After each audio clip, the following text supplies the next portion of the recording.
Welcome back to the Bioelectricity lecture series. So, in the last class, we talked about the ultrastructure of the skeletal muscle, and I just introduced the sliding filament theory. So, today what we will do, I will introduce, first of all, I will introduce two terms here, the excitation contraction coupling apparatus, and in that context we will talk about how the excitation reaches and how the contraction in the muscle takes place.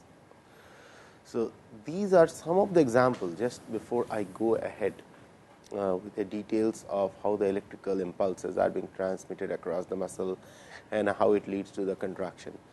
These are some of the very simple inspiration for developing micro electromechanical system, or which is commonly known as MEM systems, where several attempts are being made to develop bio-inspired machines, which functions by the transformation of electrical to mechanical energy, from mechanical to electric energy, so on and so forth. Okay. So, let us start first of all based on what we have done in our lecture 16. So, we are in the lecture 16. Let us start with the sliding filament theory. After sliding filament, we will talk about the excitation contraction coupling apparatus and some of the inspiration which could be derived out of it. Okay. So, here we are into lecture 17, and these are what we are going to cover. We are going to cover sliding filament theory, and then we will be talking about excitation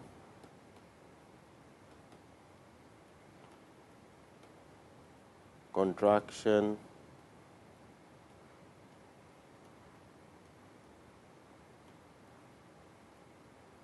coupling apparatus,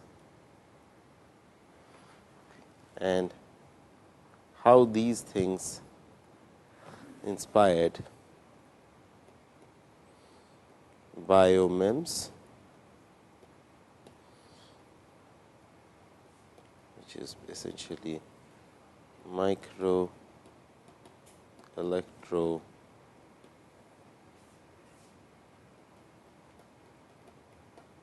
mechanical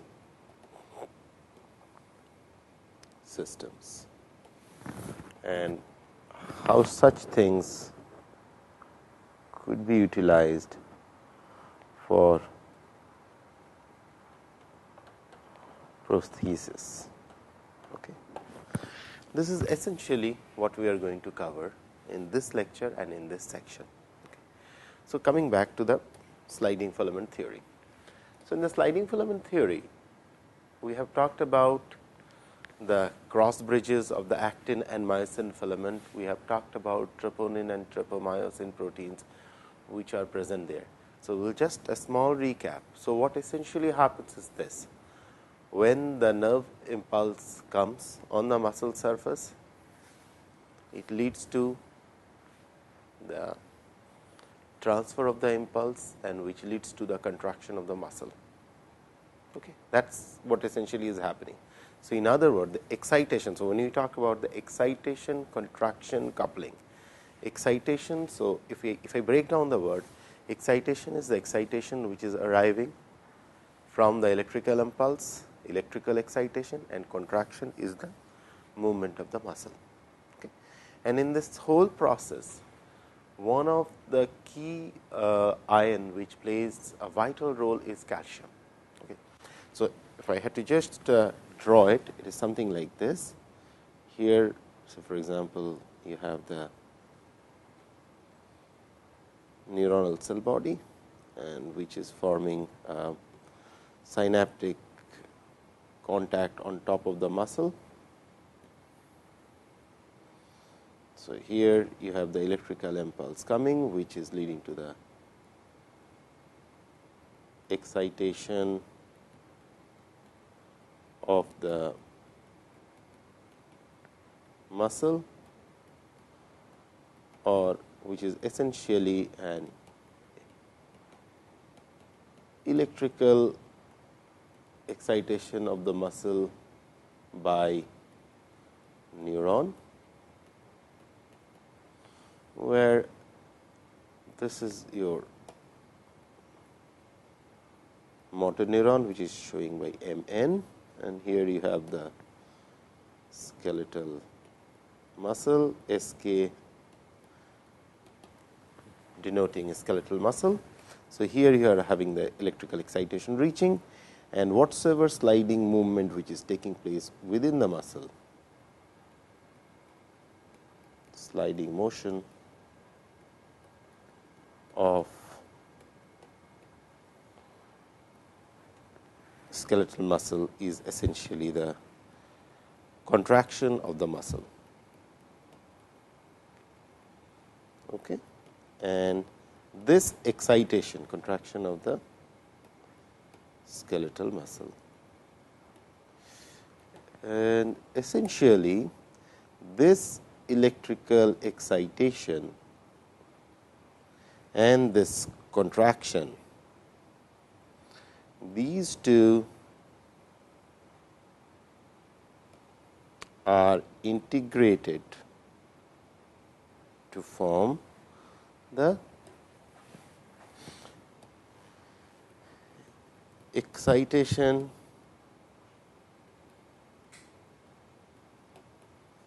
contraction coupling apparatus.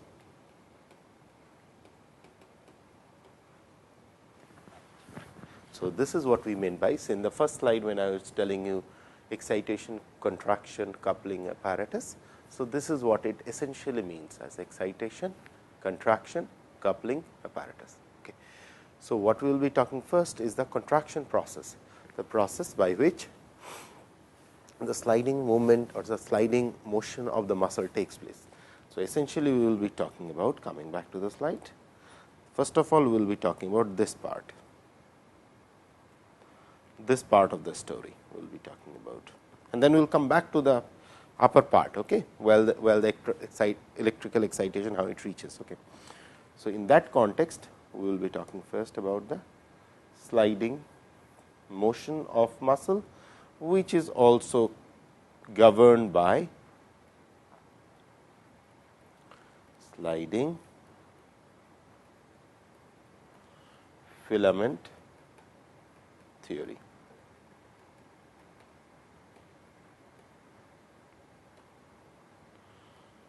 Okay. So, now let us move on to the sliding filament theory. So, part of the sliding filament theory we have already discussed. Today we will be discussing the finer details.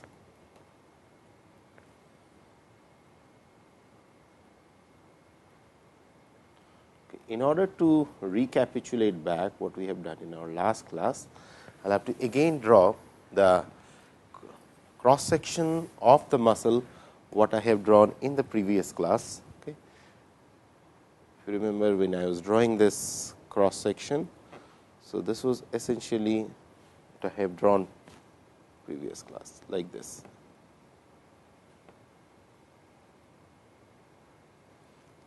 Okay. And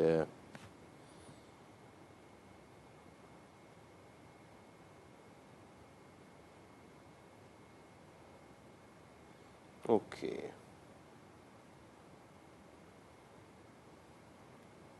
The lines are slightly off, so don't worry, should be straight, and in between you have the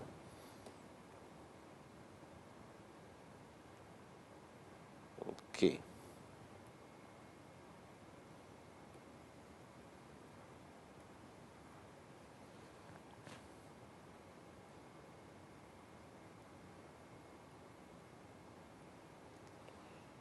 Like this.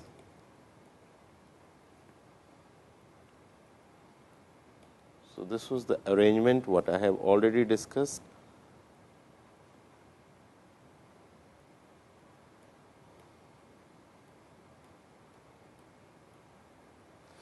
Okay. This has been discussed. Now, if we kind of looked at it very carefully out here, so for example,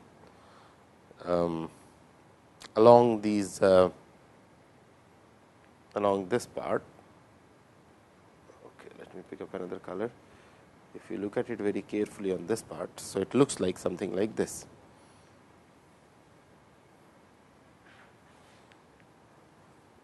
So, this will be more or less like pick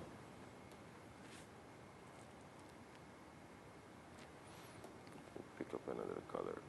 Okay.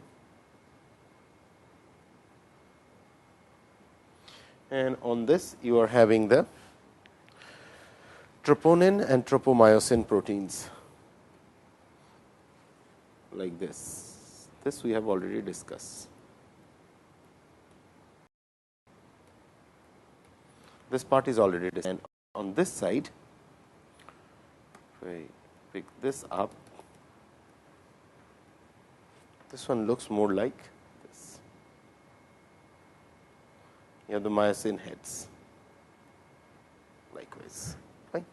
So, the processes what happens is this: whenever out here there is a movement of calcium ions, say for example, I represent these dots as calcium ions. Okay.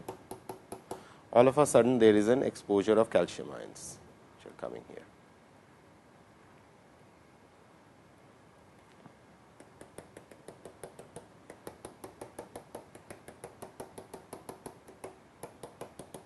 So, the entry of the calcium ions, essentially what it does is, let us move on to the next page.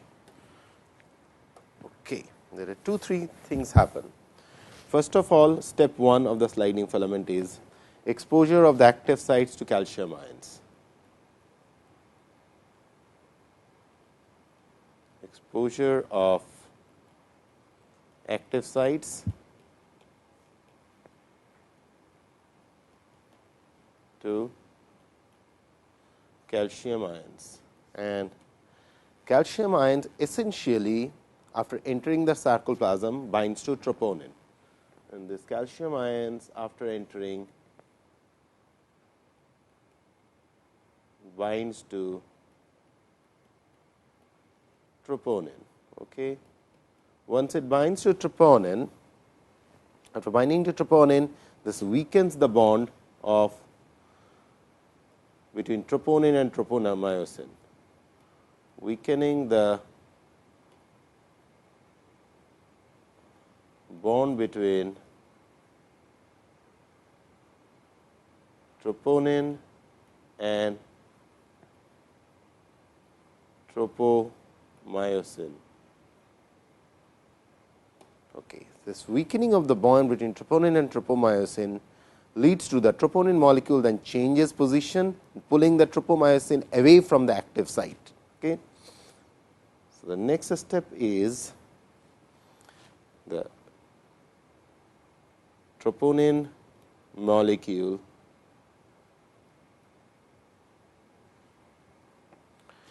then changes position, okay, and thereby pulling the tropomyosin molecule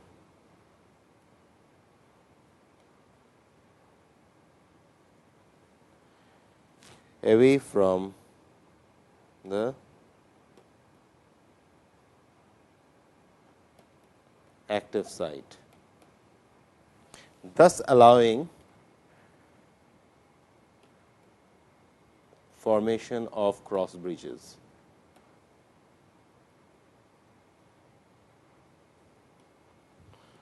Formation of cross bridges. Okay.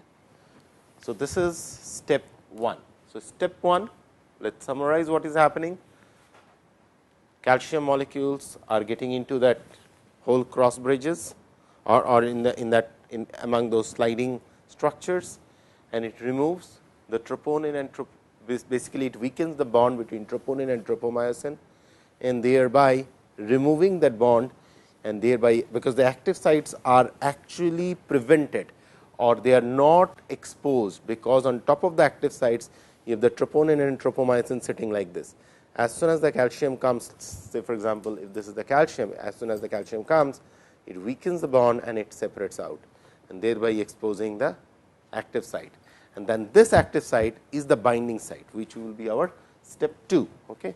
Let us move on to the slides again, and now we are in step once again. Yeah, now we are in step 2. Step 2 is basically essentially attachment of cross bridges. Okay. Attachment of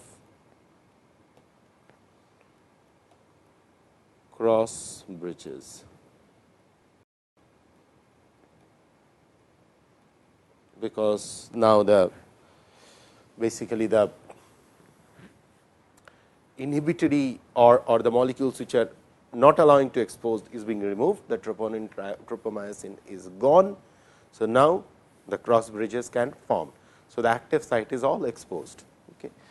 So, coming back to the slides. So, attachment of cross bridges, basically this step essentially means when the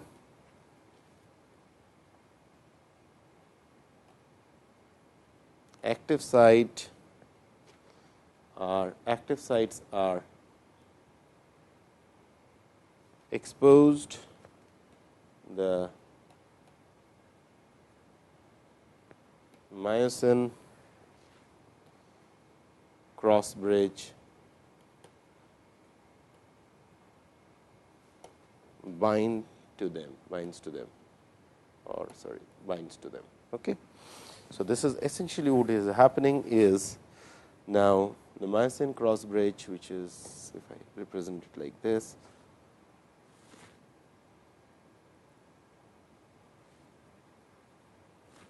this is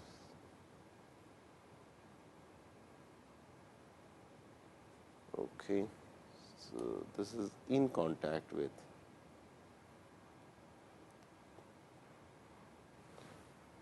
okay. So, now after this we move on to step 3. Step 3 is essentially something called pivoting. What is pivoting? Pivoting is essentially in the resting sarcomere, each cross bridge points away from the M line. Okay. If you realize here, so basically this is the M line. Okay. So, they are pointing away from the M lines. If you look at these M lines. Okay. So, if you look at the structure very carefully, then you will see most of the time they are facing away from the M line. Okay. So, this is where you are having the M line. Fine. So, at the resting they are facing away from the M line. So, coming back, okay, pivoting. Okay. In the resting sarcomere, each cross bridge points away from the M line.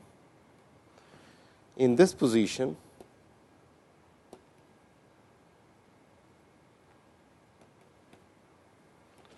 the myosin head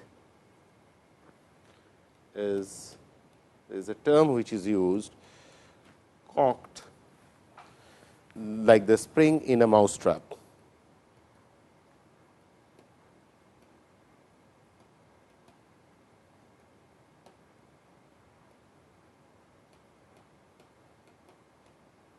Okay. And this cocking, the Cocking the myosin head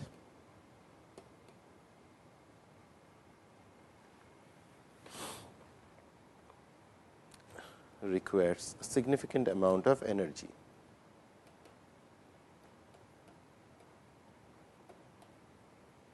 So, essentially this is a energy driven process, and out here energy is supplied by the ATP molecule. Okay.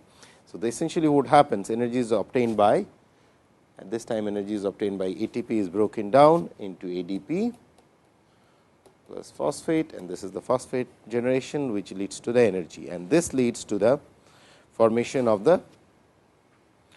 So, after the cross bridge at attachment has occurred, the stored energy is released as the myosin head pivots towards the M line. So, this is where basically what happens, if we go back, this energy what is present there. So, this is what is leading to this motion. You see there is a pivoting motion which takes place. Okay. This is being promoted by, so essentially the motion is like this, whenever it has to pull them. So, the motion towards this direction. So, in other words, these two arrow what I am drawing now, if you follow, this motion is being promoted by the ATP, which is releasing ADP and phosphate, and this energy which is generated out here, this energy actually goes here and leads to that something eventually what is being called is the power stroke.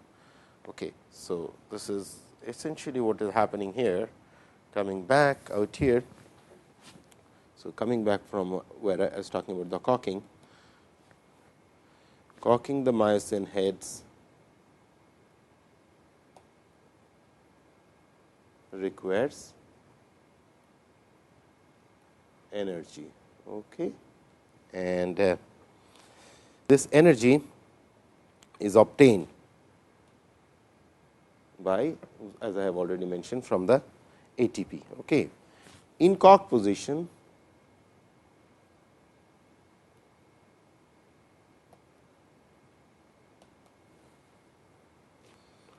both the ADP and the phosphate, which is shown here, ADP and the phosphate are still bound to the myosin.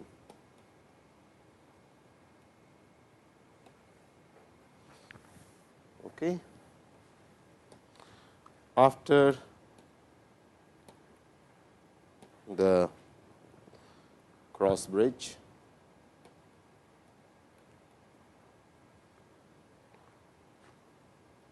attachment has occurred. So, this is called cross bridge. One second, has occurred. The stored energy is released as the myosin head pivots towards the M line. Okay. This action is called the power stroke, is called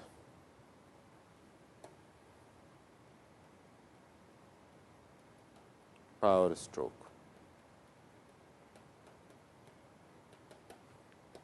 Okay. Coming back, so essentially what is happening, if you try to look at it, it is basically the heads are like that, they are unexposed. Okay. As soon as calcium comes, they bind, and once they bind, they make it move like this. And this whole motion of the myosin head like this, from this to this to this, from both sides. If you look back to the picture, again coming back. So, there is a conceptual thing you have to understand. these head, this whole motion out here, if you look at it out here, this motion, what I am showing you in pink color now, this motion is critical for the power stroke to take place. So, essentially it is sitting like this, and here you have the myosin head, which is making it move like this. And this whole power stroke is a function of energy.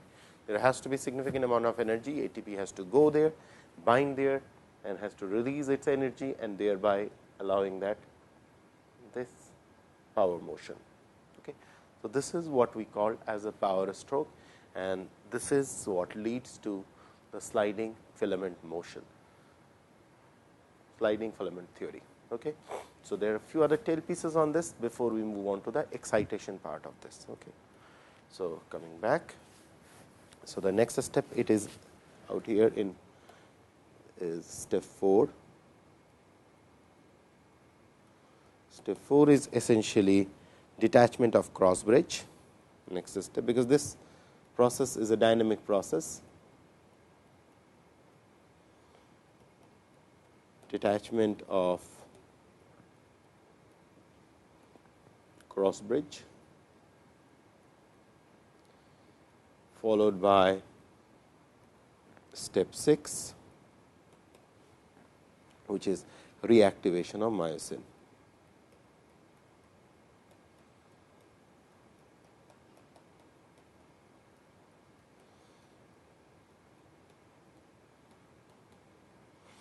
So, this is what is essentially is happening. This whole process is being governed by the presence of calcium. So, coming back to the slide where I was showing the excitation contraction. So, electrical impulse reaches transmitted from the neuron to the muscle surface. Within the muscle surface, it has to reach all the way along the three-dimensional architecture of the muscle.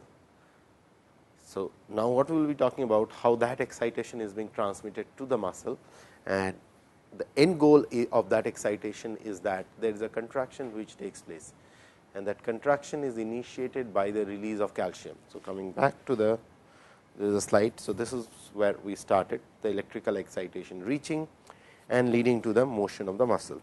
Now, the question is where we started this whole thing is how it reaches all the way down. On several occasions, we have kind of tried to highlight this part, okay, how this is happening. So, for that we have to, one second, let me, yeah. So, for that we have to understand the muscle architecture, because this is where, because of this electrical excitation, there is a release of calcium, but how that is actually regulated. It is very essential to understand how that calcium release is being regulated at that point of time, because that calcium release is the cause of the power stroke what we have just learned. Okay. So, now let us see the architecture in another finer details, which will let us know exactly what is happening. So, coming back to power stroke, reactivation of myosin. Now, we will be talking about, so the question we are asking now, how the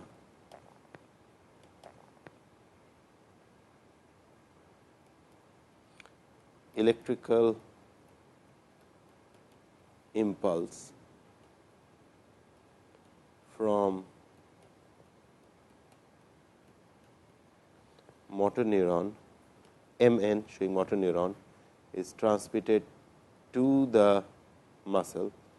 Of course, this is happening at the neuromuscular junction, and then followed by that, how this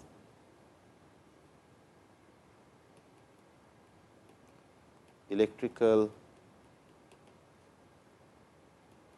excitation of the muscle leading to contraction, and we have seen in that whole process one of the major role is being played by calcium. So, essentially what we have to understand now, how this electrical excitation leads to the calcium release, how electrical excitation of the muscle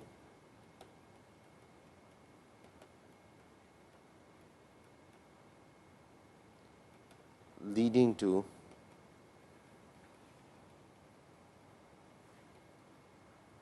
release of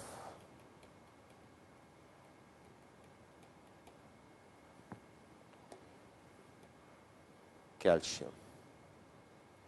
This is what is essential for us to understand, because we have already talked about this part, the contraction, which is governed by sliding filament, okay, and the power stroke and everything which is part of it. In order to understand this part, we have to look at the muscle geometry again. We have to revisit the whole muscle geometry.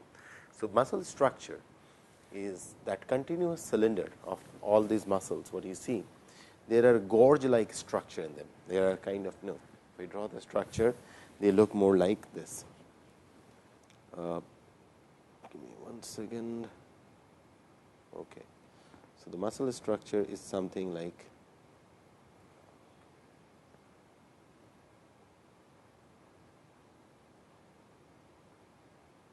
this.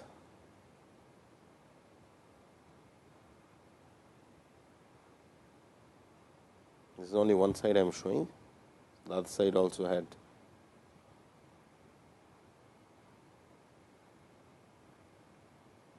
Okay. And the way the neuromuscular junction is functioning is something like this. So, the motor end plates are sitting like this. So, these are the motor end plates. So, now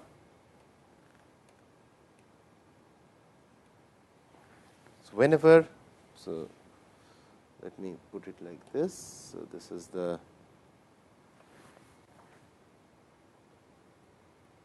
motor, EP stands for end plate, okay, and these are the synaptic terminals out here. These dotted structure what I am drawing now.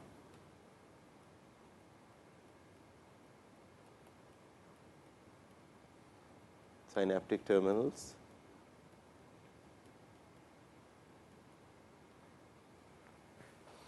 Now, these kind of structures, what you see, this gorge like structure, these are called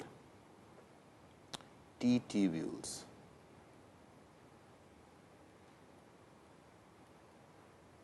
Okay. So, whenever the electrical excitation is, so these are when the neurotransmitter are being released. So, the electrical impulse coming from muscle is transmitted to the electrical impulse coming from motor neuron is transmitted to the muscle. So, within the muscle these electrical impulses are now traveling. So, they will travel like this, okay? Likewise, and they will move on like this, whichever direction they move. So, if you follow my arrow, this is how the electrical impulses are moving. So, while the electrical impulses are moving along these T tubules, within the T tubule there are some very specialized structure. There are two unique gates which are sitting there, and these are voltage gated channels. They are sitting out here like this. They are sitting out here like this. There are two individual gates, one I have shown in violet, the other one I am showing as yellow, okay, like this, and both sides, and it could be on any side or like it does not matter, but these small gates which are present there. These voltage gated channels, what I have shown you now in violet and yellow colors, these voltage gated channels sense the electrical impulse within the muscle. And what they essentially do is they are attached to another structure here called a part of a structure called SR, or once again SR, which is called sarcoplasmic reticulum. Sarcoplasmic reticulum is an interesting structure. This is the structure which regulates calcium. One has to realize, though calcium plays a very vital role, but the calcium has to be continuously regulated. Excess of calcium could become excitotoxic. So, how to regulate the calcium? Within our individual cells of our body, there are certain sponge-like organelles called sarcoplasmic reticulum. They have a very tightly regulated mechanism by which they release calcium and they pull it back. And this sponge action, or this releasing and pulling them back, as if you are squeezing it, the water comes out from a sponge, and again you leave it, it pulls the water back. Okay. So, as if there is a force which is coming, pushing it, water comes out and pulls back. Same way, you push it, there is some force which comes, which throws away the calcium and pulls it back as soon as you remove the force. So, and this kind of structures of sarcoplasmic reticulum, the way it functions is that it is completely and thoroughly regulated by the voltage gated calcium channels, and those two channels what I have drawn are present there. These channel essentially regulates calcium. So, these two have very specific names. One is called ryanodine receptor, the other one is called dihydropyridine receptor, okay, which is called DHPR, and this is also called RYR. Okay. So, essentially what happens is that as soon as either one of them, it is not really clear which one senses what, it is still at the molecular details are not really clearly known. So, one of them senses the electrical depolarization, and the depolarization is this.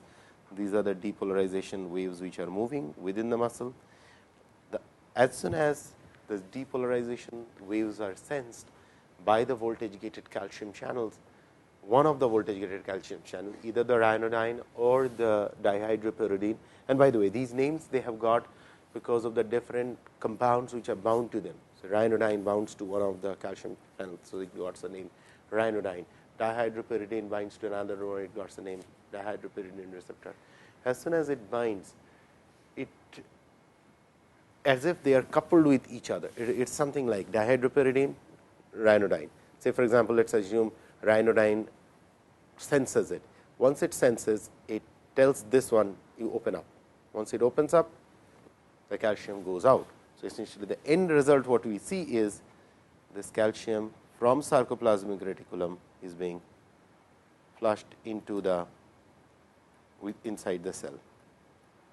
And it is this calcium what you essentially see goes to your that fine structure of which promotes your sliding filament motion. Okay. So, essentially if I have to kind of put them in perspective. So, what is happening is acetylcholine release by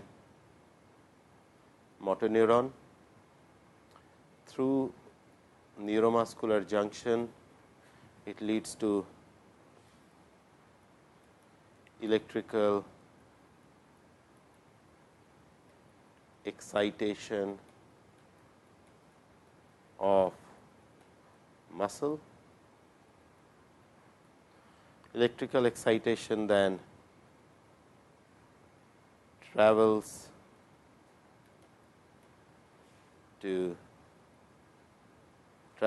through to T tubules. Within the T tubules, they excite or depolarize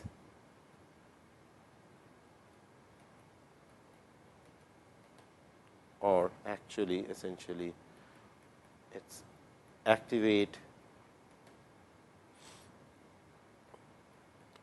ryanodine and dihydropyridine receptors or the sarcoplasmic of SR or sarcoplasmic reticulum. This leads to the calcium release by sarcoplasmic reticulum, and this leads to the sliding filament motion of the skeletal muscle. So, this part of the story was excitation, and this part of the story is contraction, and when you add both of them together, this becomes excitation, contraction, coupling,